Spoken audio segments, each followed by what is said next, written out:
to the Advancing Women in Sport podcast. Hi, I'm your host, Michelle Redfern. I'm so thrilled to bring you season 2, and I've called it The Boys Club, stories of people who are smashing the patriarchy in sport. In season 2, I'm lifting my eyes and lifting my focus to the whole system of sport. I know from the work that I do with clients in both the business and sport areas, it's important to fix systems and remove barriers that prevent women from all walks of life, from all ages and stages, in all sports on and off the field. I know it's important to remove barriers for those women to be successful. So my guests on season 2 are diverse. They are people of different genders, they're in different geographies, and of course different parts of the sporting sector. What season 2 guests all have in common is that they are agitating, advocating, and activating for gender equality in sport.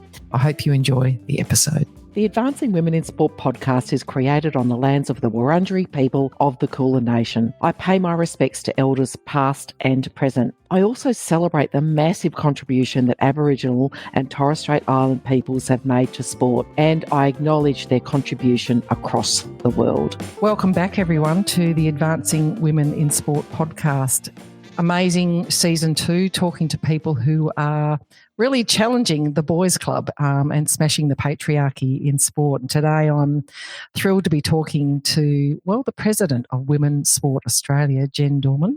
And I'm going to let Jen introduce herself because she's been in and around sport on all sides of the sporting equation, probably since you're a very tiny little person, Jen, but Jen, welcome. Great to have you here. And so tell our listeners, who are you? What do you do? Tell us a bit about yourself. Thank you, Michelle, and thank you for having me today.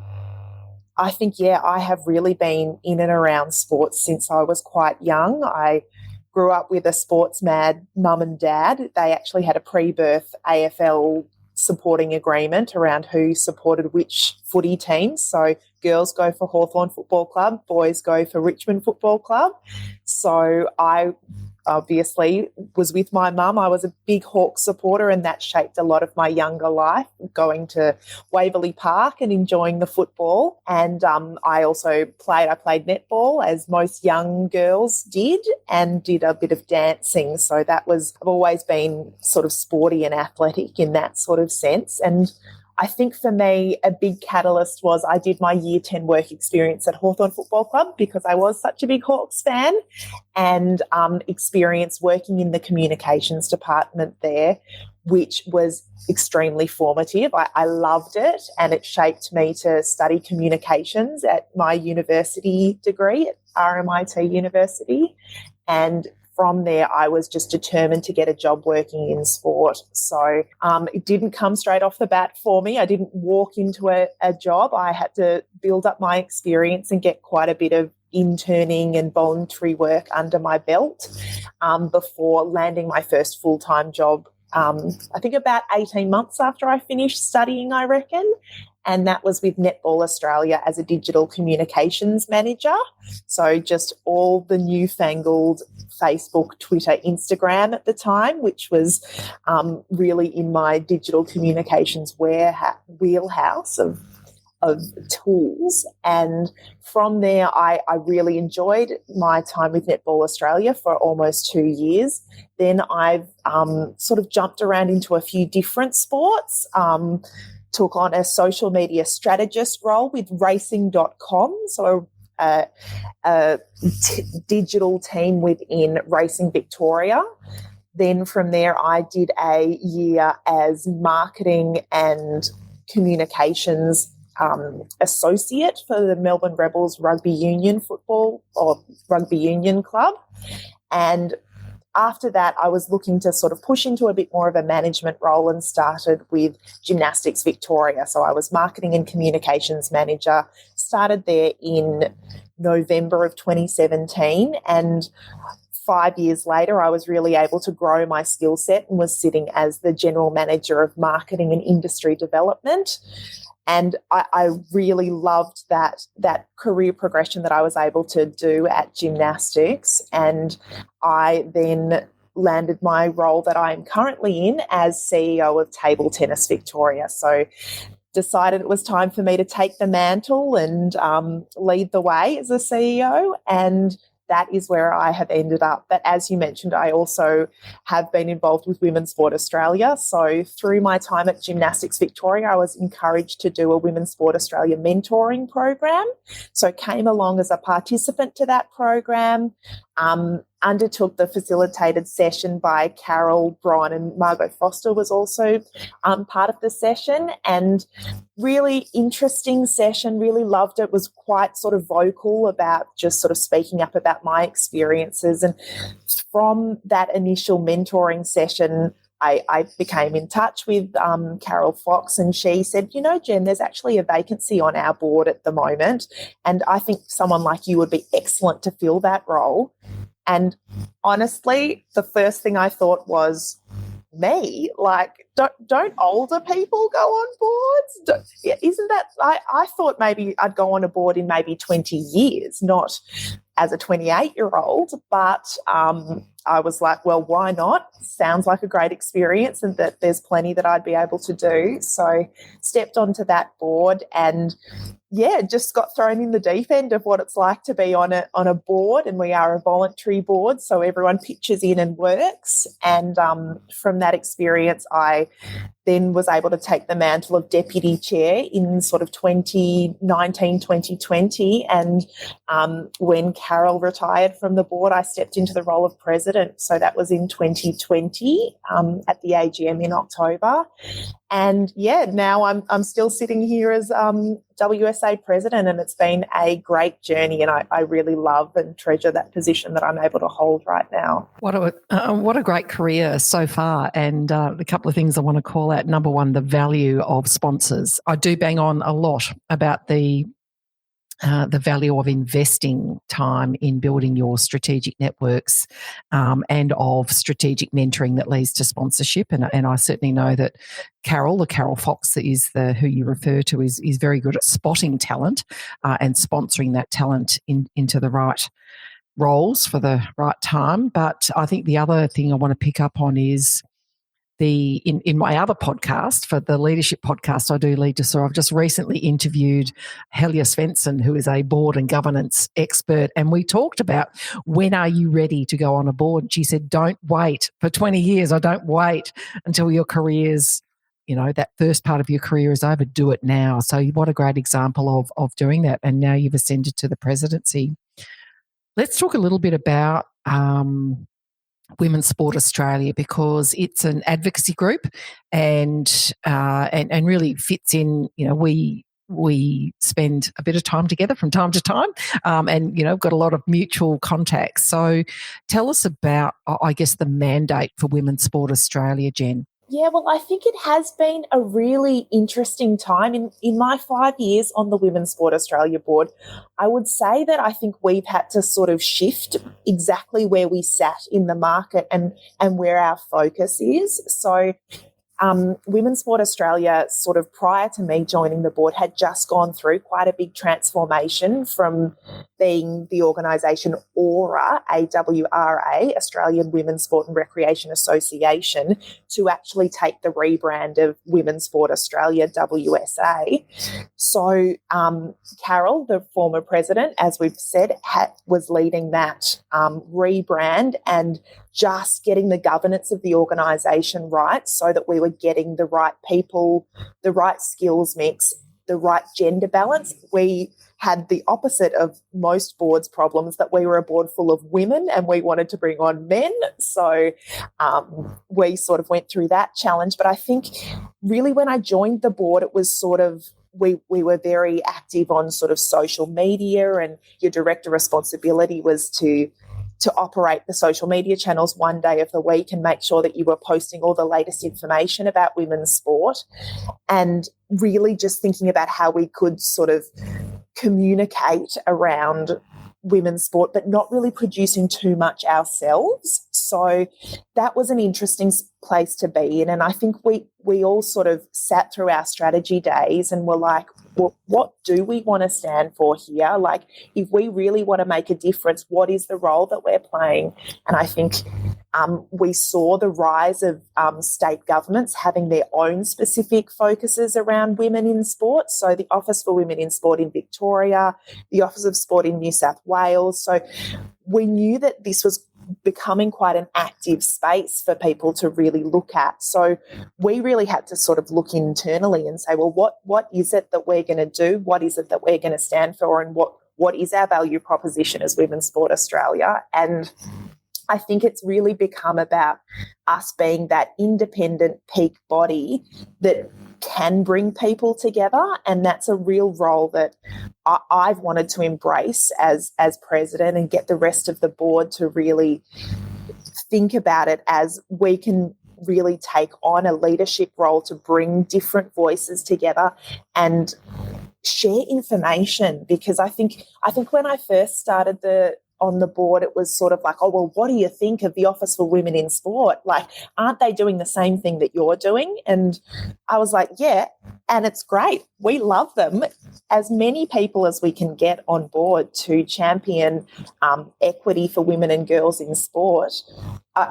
Ideally, we don't have to exist anymore to do what we need to do. But at this stage, the more voices that we've got around the table, the greater the change is going to be. So for us as a board, it was sort of like we need to have tangible things that we're doing to focus in different areas, and that was really the development of the Women in Sport Photo Action Awards competition. So changing the perception of women playing sport. It's not just an airbrushed athlete standing next to a cricket bat, and it's actually seeing them out on the pitch, having a hit. Their face is all over the place. It's about their strength and athleticism, not about the model kind of perfect shot.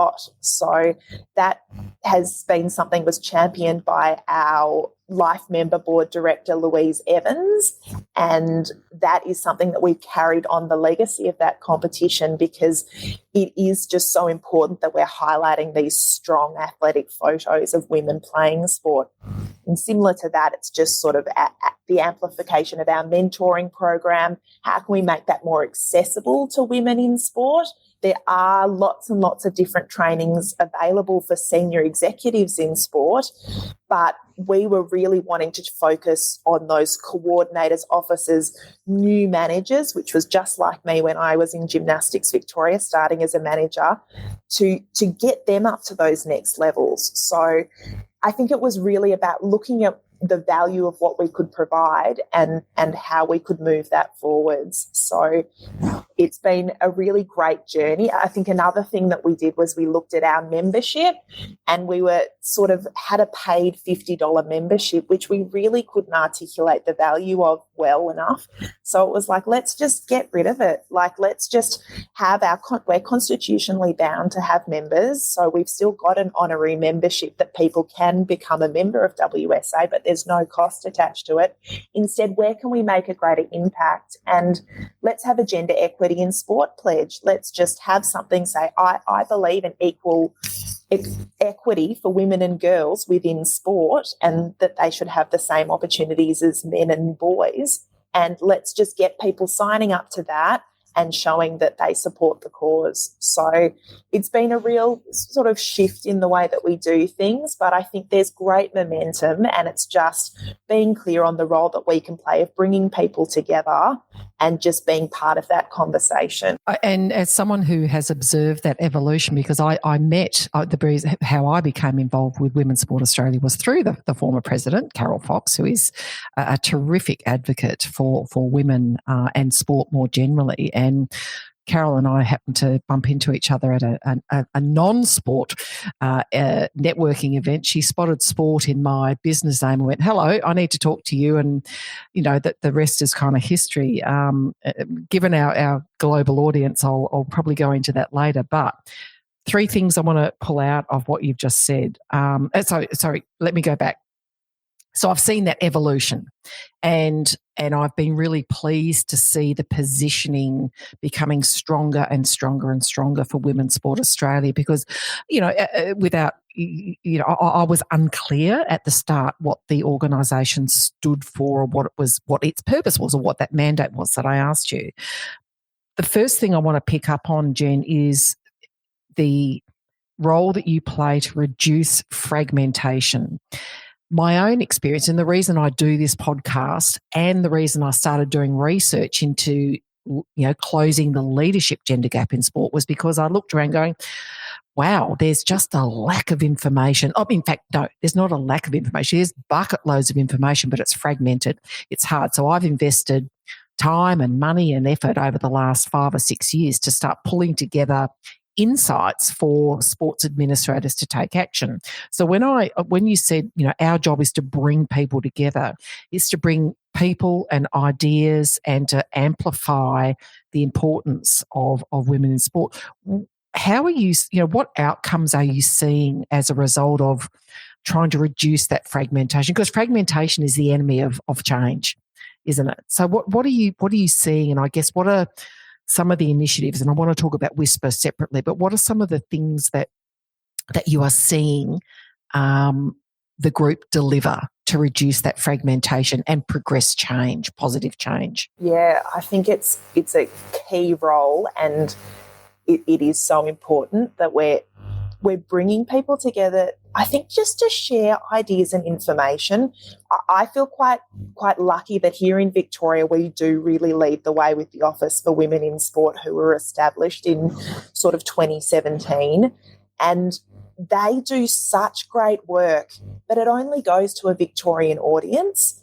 And there's no reason that so much of the ideology that's behind what they're doing, or the policies or the planning that goes into this, can't be shared with other states and other groups in different states to just help bring them up the curb. We don't need to reinvent the wheel. We don't need to just come up with our own sort of special strategies because we're in a different state. If the work's been done, then we're silly if we're not picking it up and sort of sharing it with other counterparts, because really we're all going to work together to bring each other up and make it better and make the conditions for women and girls in sport better. Oh, I totally agree. And listeners, there's a bit of serendipity going on here, because I happened through a good fortune or good planning. I'll go with the good planning. But last night I attended one of the Women's Sport Australia roundtables for executives and others, advocates, and I saw the living, breathing evidence of a group of us who were all from all over Australia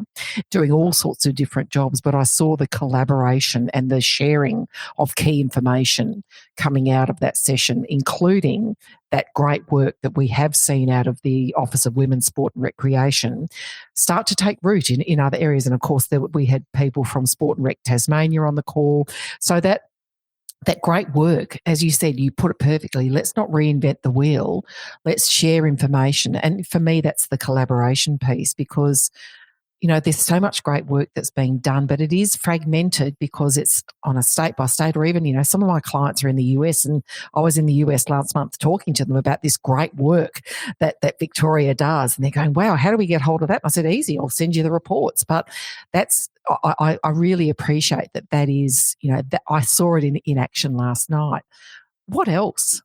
I think it does really come back to just looking at ways, the role that we can play in that for the smaller sports. Me now sitting as a CEO of Table Tennis Victoria, we've got 3 full-time employees. Like, that's all we've got. We don't have someone that can specifically target and focus in on the female sort of participation piece, but we would love to pick up one of the larger sports and the way that they have been able to set a policy and use that as a template.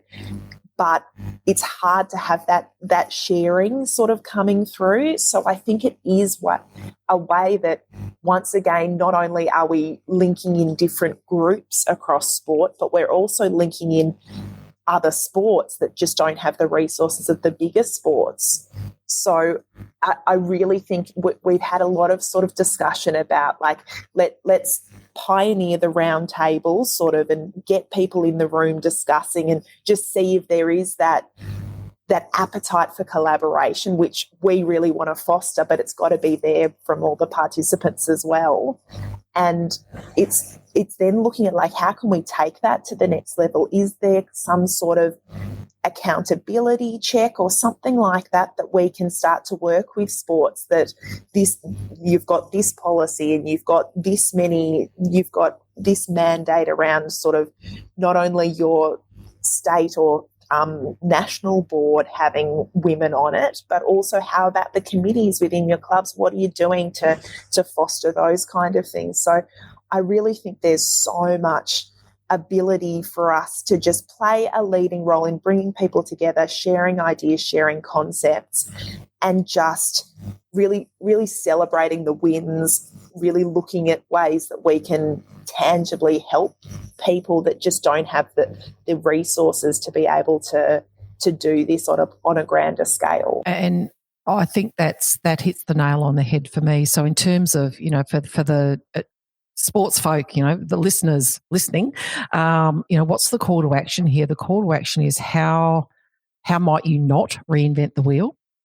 Because you might be thinking, gee whiz, I really need to do something around whether it's participation from an athlete perspective, whether it's more, greater representation of women on committees, on the board, in executive roles, whatever it may be. But if you're thinking, gee whiz, I've got scarce resources, which, let's face it, sport is one of those sectors that has to do a lot on the smell of an oily rag. How might you tap into people who have already invented the wheel, and peak bodies like Women's Sport Australia are going to play that role for you as an aggregator of information. So I guess that's, my first call to action is a very blunt one. Join Women's Sport Australia and tap into these resources, because you are playing that role of that leadership role across Australia of aggregating people, processes and information so that we can leapfrog ahead of some of that, the forming and storming mode. So I think it's a really big call to action. Don't feel like you have to start from scratch. There are people and organisations that are already, along the maturity curve. Let's learn from them, take the lessons and implement them straight away. So it's a terrific role. And a really important one, because I think as it evolves, and I acknowledge, Jen, that it's in a, test and learn phase. It's the round tables and other things are relatively new in terms of the whole history of Women's Sport Australia. But I can see great opportunities for, as I said, that aggregator of information, whether it's frameworks or documents or just sheer expertise, that collaboration of people who are expert, who can help you get ahead of the curve in terms of really making sure that women and girls have equal opportunity in sport. It's terrific. I want to jump now to Whisper, so the awards, the photographic awards. And I want to be really blunt here, that what I love about it is that we're displaying athletes, women athletes in their glory, and they're not sexualized images. They're not airbrushed. It is showing strong, capable women athletes doing what they do best. Yeah, so tell us about those awards and the outcomes that have been created from those awards. Yeah, thank you. I think I'm so proud of these awards, and each year I see more and more photographs rolling in, and they just get better and better every year. It's incredible. It's been so well received through I think everyone. As females, we understand we want to be treated like the boys. We want to be shown in our strongest sort of positions possible for our aptitude on the field or on the court or in whatever environment we're playing in. And it really has been incredibly well received from photographers who feel like they're finally getting their chance to show off their craft, and they can submit up to 3 images, so they can show a breadth of different sports that they take images for. And and just the way that we're able to highlight these female athletes and they're just incredible. And it's not just the footy, the cricket, the soccer, the netball kind of shots. We're getting dragon boat racing, we're getting boxing, we're getting, like some incredible sort of life-saving images of the boats going through the waves. And it is just mind-blowing to see how many different sports there are and the quality of these incredible images that you can get. So I think it really has played a pivotal role in just shifting the way that we photograph, not the way that we photograph, but the way the media portray women in sport, and just showing that there are these quality shots available of female athletes. You're going to get crucified in the media if you put an airbrushed headshot of an athlete in with an article about them playing sport and it's not actually having them out there on the field. So it's received great support. For the last few years, we've had the Federal Minister for Sport as one of the judges, and we hope that we'll be able to get Annika Wells as sort of just as supportive as previously Richard Colbeck has been for the awards. And I think it is just a great turning point around the way that we really perceive women in action playing sport. So for listeners who don't know what Whisper is, tell us about the process and I guess the cadence. So it's a yearly awards process. Who enters? Yep. So entry is for anyone within the last 12 months who has taken images of women playing sport. So there's a professional category and an amateur category. So we accept images. Photographers can enter up to 3 images. And I know that sort of even some of my fellow people that work in sort of media and communications around sport have entered pictures in the amateur categories and things, because really anyone can enter if you've got some images. And there are certain restrictions, just the athlete must be Australian, because it's obviously an Australian sort of Women's Sport Australia focused competition. It must be over 18. So there are sort of some of those guidelines. And then those images sort of come into us. It's sort of like maybe a month-long submission sort of process. Then we have 4 judges generally that go through the images and sort of shortlist 15 finalists in the professional category, 15 finalists in the amateur category. And actually for this year, for the first time, we had an emerging category, which was photographers that were 21 and under. So we're always looking at ways that we can develop the competition, and we want to just foster that next generation as well. So the images, we'll have 15 finalists that are released, and then we have a winner and a runner-up image, or a couple of runner-up images for each of the categories. And the first year we ran it in 2019, we announced the winners, and then we had a sort of launch of a physical touring exhibition of the 30 images. So that was fantastic. And then in 2020 and 21, obviously, Jen, I'm actually going to interrupt there, but because that launch and then the display of those images was in for my hometown of Melbourne, it was in a number of places, but then there was one where it was actually one of my old workplaces in the NAB 500 Burke Street foyer for a while, and they must have thought, there's that bloody woman back again, because I'd just go in and wander around it and just look again and again and again. It was so wonderful to see these enormous life-sized images of women athletes in action. It was so gratifying. So sorry to interrupt, but I wanted to say, it was just so different. It was so different. It was, and I think the momentum of the touring exhibition following up after the actual awards process itself, what really did just carry on the impact, and local sort of sporting groups or that we had these boards with images, and they just went all around Australia to different sort of events so that people could use them, and we were quite happy to sort of pass on the raw files of the finalist images to groups that were having digital displays and things. So it was really hitting its stride, and we were so excited to run it again in 2020.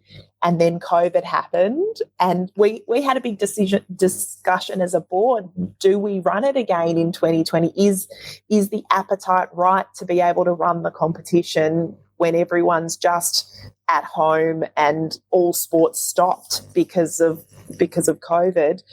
And I said, I think there's something we need to do to motivate people, and I think the timing is perfectly right to be able to have the competition and really have an impact. So we did go ahead with the competition in 2020, which I'm really glad that we did. It was a really tough year for people in Australia being locked down, especially in Victoria where I live, where it was a pretty hefty second half of the year lockdown as well. So, but I think we weren't able to have that impact of the touring exhibition or anything like that. So it did make it a little bit different. So instead, we decided to have a sort of webinar just with sort of some of the winners. The photographers talked about the craft and the way that they were able to capture their shots. So it was, sort of looking at something different that we could do in a digital world of just being able to put forward the images so that they didn't lose their shine after actually being named as the award finalists. Once again, we ran in 2021. Once again, we were a little bit affected by COVID. And I think we did see that entry numbers were down just because there wasn't as much sport being played in 2020 and 2021. So, we were really, really happy that this year we were able to run again and we were able to do an in-person sort of event to bring people together. And we actually announced the finalists in person. And that was a fantastic event that we held down here in Melbourne. And I think we're definitely seeing a lot of excitement around the images, and we've produced some different banners that we had at the National Sports Convention. They'll be coming up at a few of our Women's Sport Australia events later in the year. So yes, if anyone would like access to images of women playing sport, Women's Sport Australia can help you out. We've made sure we've got that in our terms and conditions, and there's some absolutely wonderful images. So they're all on the Women's Sport Australia website under the Whisper header. So please go and check them out. Oh, I think I might be hitting you up for some because I've got another report coming up shortly, but more on that later. There's a couple of things that stand out for me about that. Number one, we're obviously what the Whisper Awards have done is to help change people's mindsets. So lay people, so folks who aren't yet in that active advocacy space about women and girls' participation, but they might be going, gee, I'd never thought about a woman boxing, or how strong women are when they're rugby players, or, so I think imagery is so powerful. It's a little bit, we talk about food, we eat with our eyes before we eat with our mouths. We're kind of looking at women portrayed in a way that shows their strength. I think that's very, very powerful around changing mindsets and shifting some of the bias, which of course comes into decision-making about who gets funding, who gets one of our topics at the moment, who gets access to the fields for training and things like that. So I think that's a really, really important part. And again, coming back to that advocacy role that Women's Sport Australia and groups like you across the world, that's, the role that you perform. But the other part is tapping into the diversity of photographers. So there's photographers who are really, really committed to taking great shots of women in sport.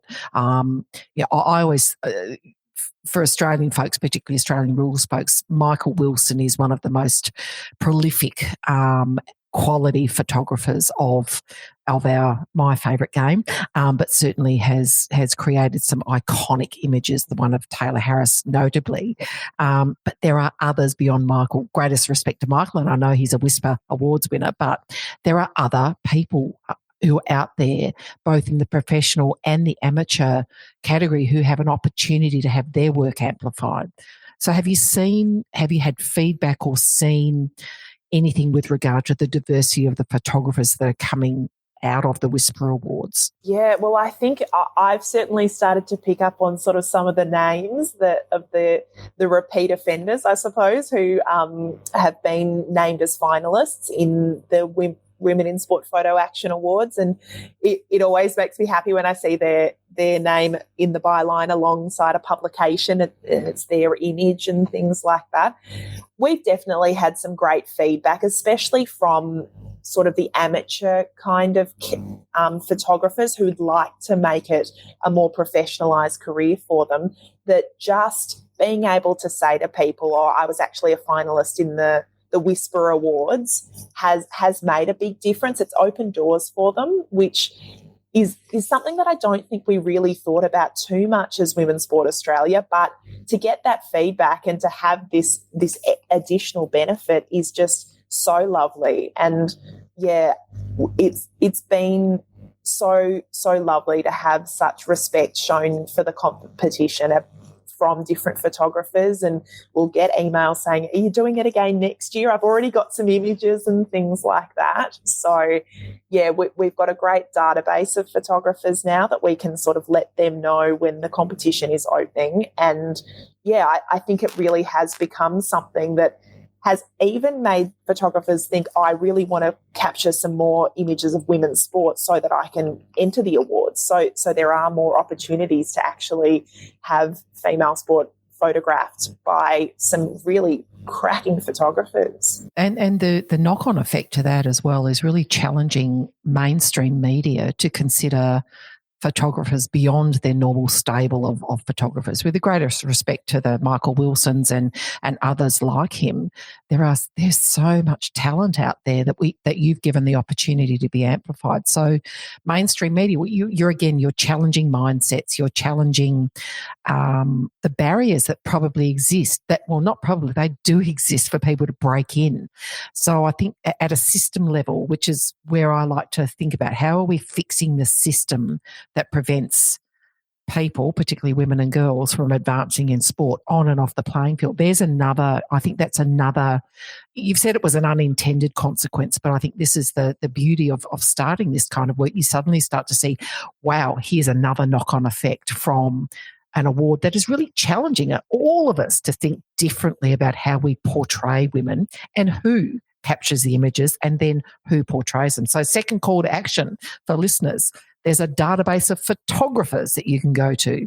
Great diversity across both from a gender, from a sport, from an age.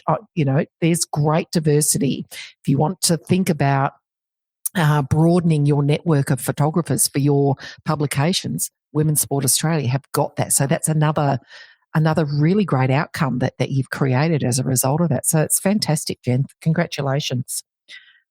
The third and final conversation, because as always, I could talk to you for hours, and we're both pretty good at jawboning. But I want to talk about the mentoring. And you mentioned at the start during your introduction that you participated in the Women's Sport Australia mentoring program, and now you're seeing that what's the unmet need? The unmet need is that women who are at the entry level or moving through the ranks of sport, they need that mentoring. And what we typically see focused on is the executive coaching and mentoring and programs at the executive level. So tell us about that mentoring and again the sort of outcomes that you've seen as a result of that mentoring program. Yeah, definitely. So the mentoring program is one that's very close to my heart because I went through it at the start of my journey, and I just think it is something that I was like, geez, if I had this earlier on in my career,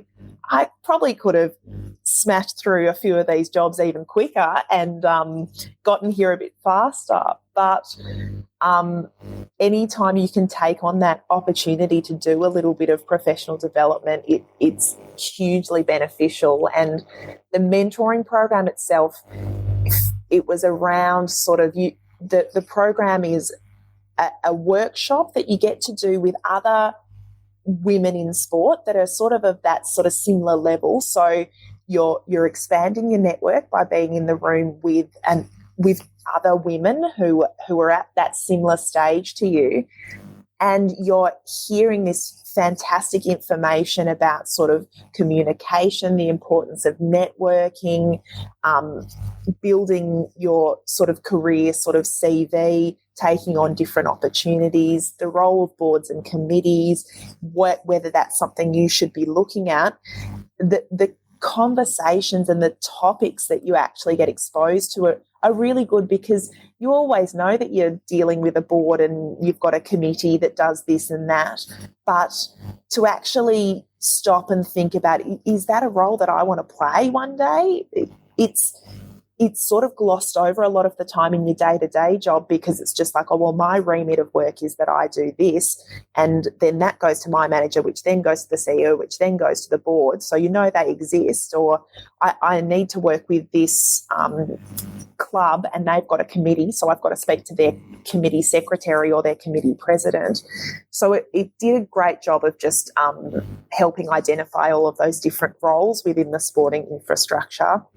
But the key thing is that after that session, we've got a bit of information about you, and we look at those skills that you want to improve in. We look at where you want to be mentored, where you want your career to go, and we use our Women's Sport Australia network to look at someone that is going to help you to strengthen your skills and your knowledge in this area, and potentially provide some advice on how you can ascend in your career. So it's a process that I take really seriously. I really love to look through all the profiles of our different mentees and look at their skills and think about my own network and who I know that might be able to provide that missing link for them, to just give them some tangible advice. So it's a sort of commitment that our mentors come in a voluntary capacity and provide sort of 3 catch-ups. That's the minimum requirement that we ask for at Women's Sport Australia. And you're able to just spend some time. You can do it in person, on the phone, online, whatever suits you, the mentee and the mentor. And it's just about sort of having that connection and someone external to your own workplace that you can talk about issues with, and just work through some tangible steps about how you can actually start progressing your career and moving in the right direction. So it is a program that I'm really proud of and have loved working with and offering to the next generation. And I think just that opportunity to be mentored, both formally through a process like this or informally through different connections within the industry, is just so important. And having been in those shoes of an intern that wants to work in sport one day, I just wish that I'd taken more of those opportunities to connect with the people that had the jobs that I wanted and say, hey, can we catch up for a coffee? Because I'd love to learn more about your career and see if there's any opportunities I might be able to sort of tap into. And that fear around doing that, like it just so often, if people reach out to me, I'm always up for just catching up, getting a coffee, hearing about where you are in your career, because I want to give back. I want to provide those opportunities.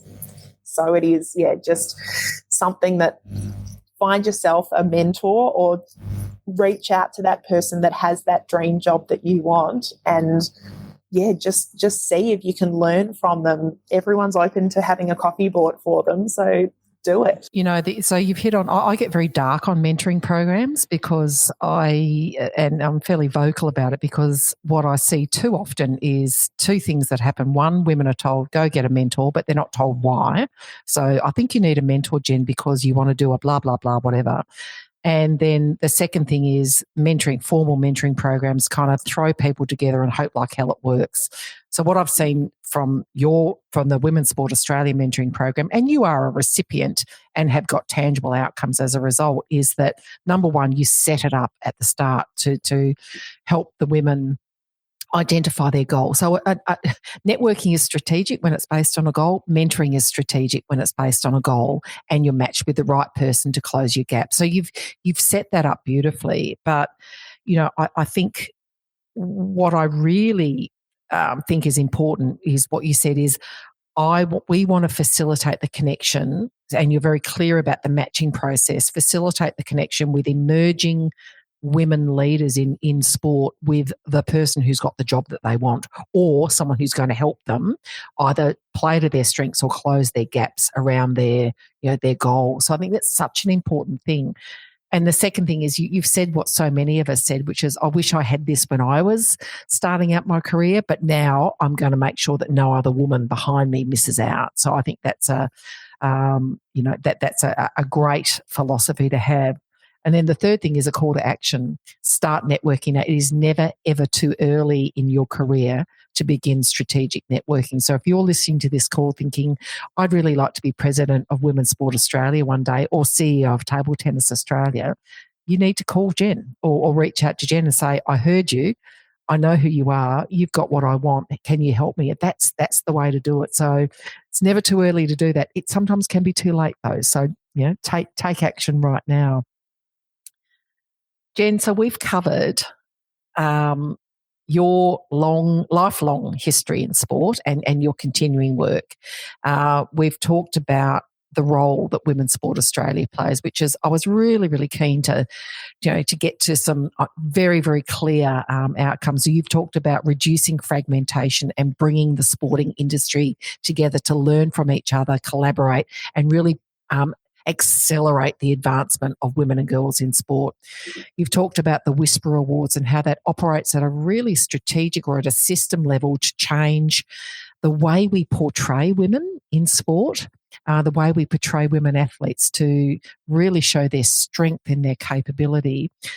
And as an unintended consequence, also surfacing such great photographic talent out there so that we can diversify the networks that we go to provide us with images.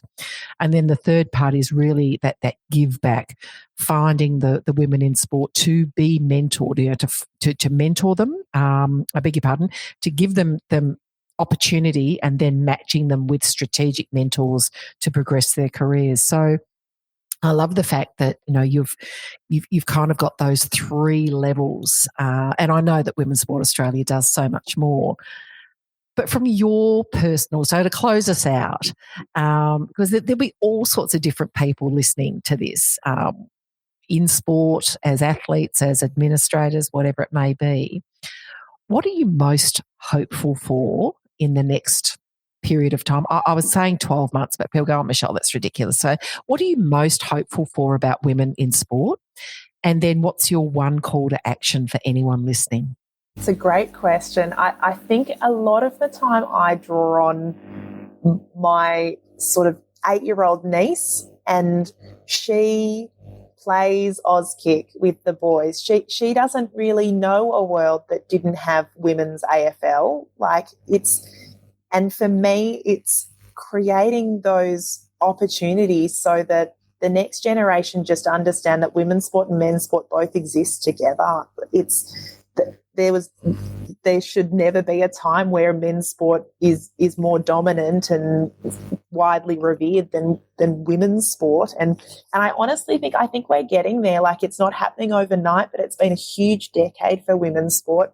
COVID was a little bit of a blip, but I think everyone is approaching things in that equity lens and wanting to have equal opportunities. It's no longer like, oh, my boys go out and play footy, but my girl stays at home in the kitchen. It's not like that anymore. So it's just really evening out that playing field so that little girls have the same opportunities as little boys, and they see me and they go, oh, I could grow up to be table tennis Victoria CEO. That's a role for me. There's not many other female CEOs out there, but hopefully if they see me, then they're going to be able to see that there's more opportunities. So I think that really drives me in the voluntary work that I do for Women's Sport Australia and in my day-to-day life. It's sort of, if I can forge a path that other people can follow, then my work is done. That's amazing. So that was the first part of the question. I've forgotten the second part of the question, Michelle. One call. I know there are many calls to action, but if someone's listening, has listened to you having a chat with me, what do you want to tell them to do right now? What's the call to action, the one thing they can do to advance women and girls in sport? I think it is like just involving yourself in your women's sport network. So Women's Sport Australia, we're sort of national peak independent kind of body, but you've got so many people out there that are fighting the good fight and championing women in sport. If you're in Victoria, look at the Office for Women in Sport. If you're in South Australia, look at Sport South Australia. If you're in New South Wales, just look at your local sporting bodies and see what's being done around women's sport, because there's a lot being done and you just want to make sure you're part of the movement as well. So follow us on social media, get involved, have a look. We've got a few events coming up. Just open your eyes, get involved, and just call it out. When you see things where boys are being put ahead of the girls, call it out as well, because if we don't say anything, then things aren't going to change. But the more of us that say something, it means we are going to see a change. I love that. What a great double banger call to action. Get involved. And believe me, there is no organisation that will not say yes to someone who fronts up and says, how can I help? We will find jobs for you. But also, I agree, 150% call it out. There's a lot of us who are advocates and who are women who are exhausted at having to call it out. We want our allies to call it out when they see injustice, inaction, inequity, whatever it may be. So I agree. Jen, thank you so much for your time. This has been terrific. And I love the fact that we're seeing this great evolution of Women's Sport Australia into this terrific aggregation and amplify and advocacy role. It's wonderful to see, and well, keep you and the board keep doing what you're doing, because it's absolutely terrific. Thanks, Jen. Thank you for listening to our podcast. I hope that you can gain a lot of insights and, importantly, take action wherever you may work in sport. Please, if you enjoyed this episode, leave us a rating. It really helps to spread the word. And of course, please do share this episode with your friends, with your colleagues, and with your network of people in sport, because together we can close the leadership gender gap.